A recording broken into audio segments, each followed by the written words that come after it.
Depuis le 6 mai 2025, un nouveau décret est venu modifier les règles du jeu dans le monde des pharmacies. Ce texte, discret en apparence, suscite en réalité de vives inquiétudes dans la profession.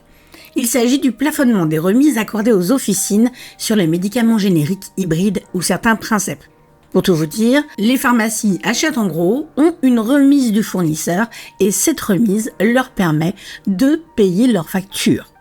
Le décret du 6 mai plafonne ces remises à 40% jusqu'au 1er juillet dernier. Au-delà de cette date, le gouvernement envisage de réduire ce plafond à 2,5%, soit le niveau appliqué aux médicaments de marque.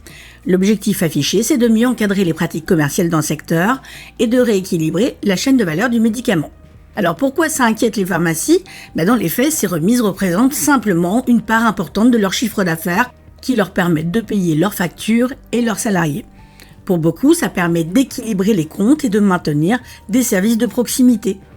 Selon les syndicats de pharmaciens, cette réforme pourrait fragiliser des centaines d'officines. On parle de 800 pharmacies potentiellement menacées, soit environ 20 000 emplois directs et indirects. En 2024, 290 pharmacies ont fermé définitivement leurs portes en France. Quant aux patients dans tout ça, c'est là le cœur du problème. S'il y a moins de pharmacies, c'est moins d'accès aux soins, en particulier dans les zones déjà touchées par la désertification médicale. Le risque, c'est une baisse de la couverture territoriale, une surcharge des structures de santé restantes, et puis une inégalité renforcée entre les territoires. L'autre effet redouté, c'est la pénurie des médicaments génériques. En rendant ces produits moins rentables, certains laboratoires pourraient freiner leur production et se détourner des marchés français.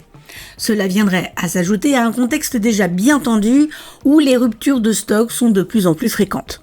Alors pour y faire face, la loi de financement de la sécurité sociale 2025 a prévu des mesures comme l'obligation de constituer des stocks de sécurité, la possibilité de substitution élargie par le pharmacien et des dispositifs de surveillance renforcés.